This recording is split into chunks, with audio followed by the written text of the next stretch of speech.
Bora falar do Banco Banrisul, que anunciou mais de 90 milhões em JCP. Hoje seria, entre os bancos menores, provavelmente o mais barato na bolsa em alguns indicadores, com um preço sobre valor patrimonial menor do que 0,5. Mas será que isso é uma oportunidade ou será que isso é problema? Olá pessoal, meu nome é Rafael, falo do canal Ponto de Investimento Sem Enrolação, bora lá! Então, para quem acredita que o Banrisul é um banco pequeno, um banco novo, pelo contrário, tem mais de 96 anos de história desde a sua criação, valor de mercado de 4,4 bilhões, uma carteira de crédito de 64 bilhões, bem longe dos grandes bancos da Bolsa, como o Itaú, Banco do Brasil, que tem uma carteira de crédito de trilhões, porém é uma boa carteira de créditos, e 151 bilhões em ativos totais.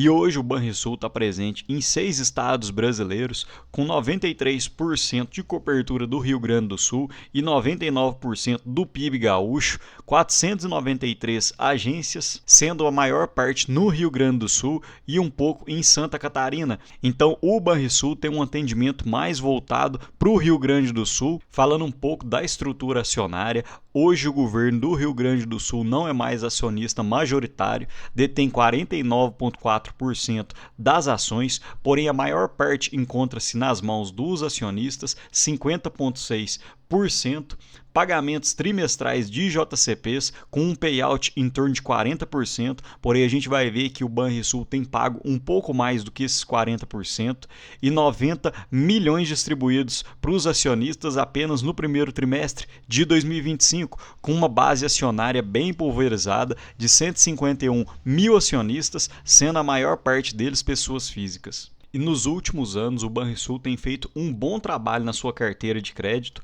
que saiu em 2021 de 41 bilhões para 62 bilhões em 2024, um crescimento de 51% em apenas 3, 4 anos. E a gente percebe que o Banrisul também tem diversificado a sua carteira de crédito, que antigamente 56% era de pessoa física e mesmo a carteira dando esse salto de crescimento, hoje o percentual de representação de pessoa física no primeiro TRI de 2025 é de 45,5%, aumentando a carteira de crédito no campo outros e também de câmbio. E o Banrisul já destaca aqui ao lado que a parte de câmbio aumentou, olhando de março de 2024 para o primeiro TRI de 2025 em 86,2%, porém ainda representa uma parcela muito pequena da carteira de crédito, apenas 3%, porém aparentemente o Banrisul tem feito um bom trabalho de crescimento nessa parte da carteira. E em crédito imobiliário também houve um bom crescimento, saindo de 6 bilhões para 6,6 bilhões, um acréscimo de 8,4%. Falando um pouco das provisões para inadimplência, o índice de inadimplência de 90 a 360 dias cresceu tanto na ótica anual quanto TRI por TRI, saindo de dezembro de 2024 de 1,7% para 2,2% no consolidado total, que seria a barra em roxo. E olhando as provisões para devedores duvidosos, olhando na ótica anual, houve uma queda, saindo de 1,8% para 1,4% e se manteve estável olhando o quarto TRI de 2024. Saindo um pouco da parte de conhecimento do banco, da introdução, agora eu já quero mostrar para vocês alguns pontos de atenção dentro dos indicadores fundamentalistas do Banrisul. Acompanhem comigo. O ROI do Banco Banrisul, o ROI médio, saindo de 2021 de 11,4%, caiu para 9,3% olhando o primeiro TRI de 2025. E o ROI ele relaciona o lucro líquido dividido pelo patrimônio líquido. Ou seja, quando você tem uma queda no ROI, ou o seu lucro diminuiu, ou o seu patrimônio líquido subiu e o seu lucro não conseguiu acompanhar. Então é interessante que bancos tenham uma rentabilidade boa. A gente percebe que os bancos mais valorizados detêm uma boa rentabilidade. Percebam que o Itaú tem um ROI de 21, 22%, ou seja, com um determinado patrimônio líquido, o Banco Itaú consegue fazer mais lucro, por exemplo, do que o Banco Banrisul. Então esse seria um ponto de atenção, porque que o Banrisul ainda é subvalorizado dentro da Bolsa de Valores. E o gráfico de lucro líquido já ilustra o que eu acabei de falar, onde o Banco Banrisul saiu de um lucro de 990 milhões em 2021 para um lucro em 2024 de 916, ou seja, não conseguiu aumentar os lucros e muito provavelmente o seu patrimônio líquido aumentou. Consequentemente, o ROI acaba diminuindo. E aqui eu quero mostrar um dos pontos que acaba batendo na rentabilidade do banco, que seria o seu custo de captação. Para quem não sabe, o banco pega dinheiro emprestado, seja de recursos em letras, poupança, depósitos à vista, depósitos judiciais ou depósitos a prazos, e empresta a um custo maior. E dentro desse spread, esse seria o lucro do banco.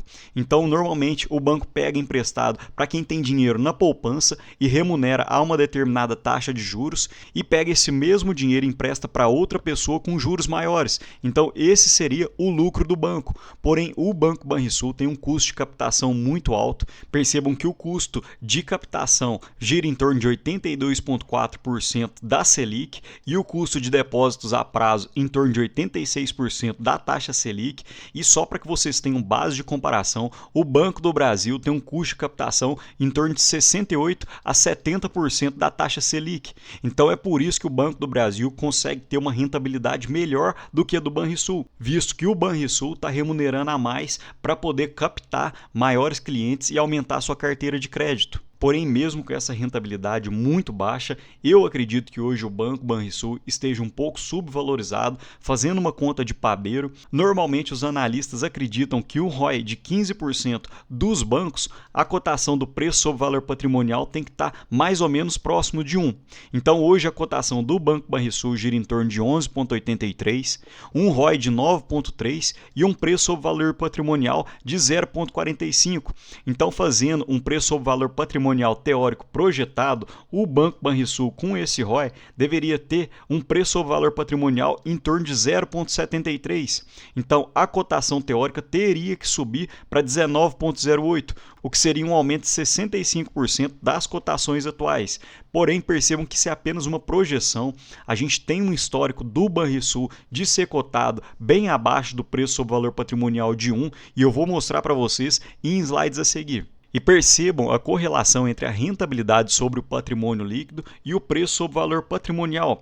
Em 2015, houve uma distorção em que o ROI estava em 13 e o preço sobre valor patrimonial em 0,39. Então, quem pegou essas cotações acabou comprando o Banco Banrisul em boas cotações. Porém, percebam que depois o Banrisul ficou mais ou menos nesse ROI de 15% a 17% e o preço sobre valor patrimonial de 2016 até 2019 ficou variando em 0,6 a 1,14.